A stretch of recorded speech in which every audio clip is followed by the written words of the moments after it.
میرا انورودھ ہے دارالعلوم دیوبند کو دھوست کریے، اور میرا ہندوؤں سے انورودھ ہے اگر تمہارے یہ نیتا نہیں کر پاتے اس کام کو تو ہندوؤں تم کرو، ربنا لک الحمد۔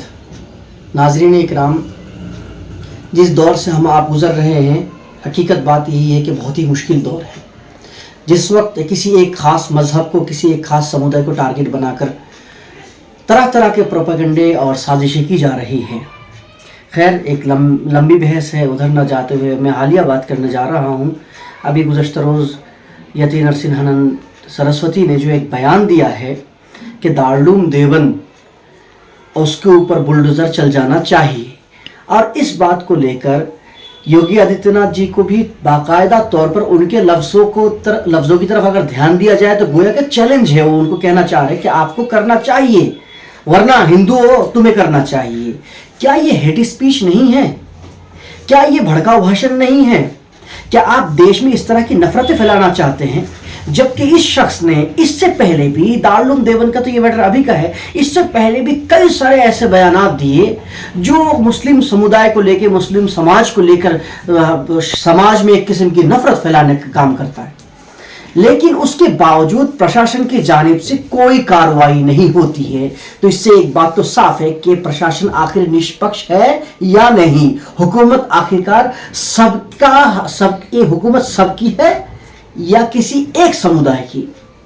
خیر، ایک دوسری طرف کی بات ہے، اس شخص کے متعلق پیٹیشن داخل ہونا چاہیے، ایف آئی آر درج ہونا چاہیے، پرشاسن کو چاہیے کہ اس کے بارے میں کوئی ٹھوس قدم اٹھائے، کیونکہ اس نے صرف اور صرف ابھی دارالعلوم دیوبند ایک ادارہ جو عالمی ادارہ ہے اسی کے متعلق ہی نہیں، اس سے پہلے بھی اس نے محمد رسول صلی اللہ علیہ وسلم، نبی رحمت صلی اللہ علیہ وسلم کے متعلق طرح طرح کے مغلظات بکے ہیں۔ اما عائشہ صدیقہ رضی اللہ تعالی عنہا کے متعلق اس نے گندی گندی باتیں کہی ہے جو مسلمانوں کی آستھا کو ٹھیس پہنچاتی ہے یہ باتیں، لیکن اس کے باوجود اس پر کوئی کارروائی نہیں۔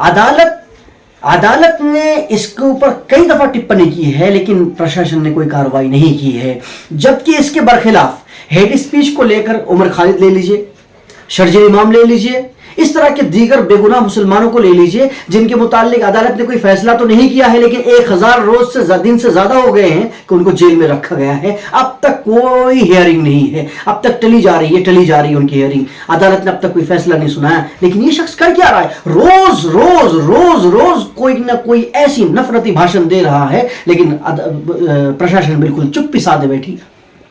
اس کے پیچھے وجہ کیا ہے؟ کیا ان کے پیچھے کوئی بڑی طاقت ہے جس کی بنیاد پر پرشاسن چپ ہے؟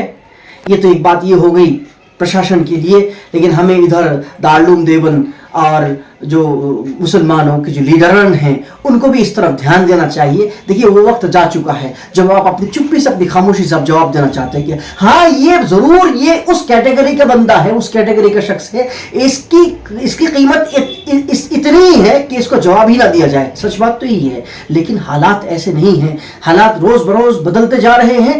اگر ایسے لوگوں کے خلاف آپ نے ایکشن نہیں لیا ابھی تو آگے جا کے آپ کے لیے بہت بڑی مشکلیں کھڑی ہو جائیں گی۔ اللہ تعالیٰ دارالعلوم کو سلامت رکھے، تمام مساجدوں کو اور مدارسوں کو، خانقاہوں کو، دینی اداروں کو دائم و سالم رکھے۔ اللہ تعالی ہم پر رحم و کرم فرمائے۔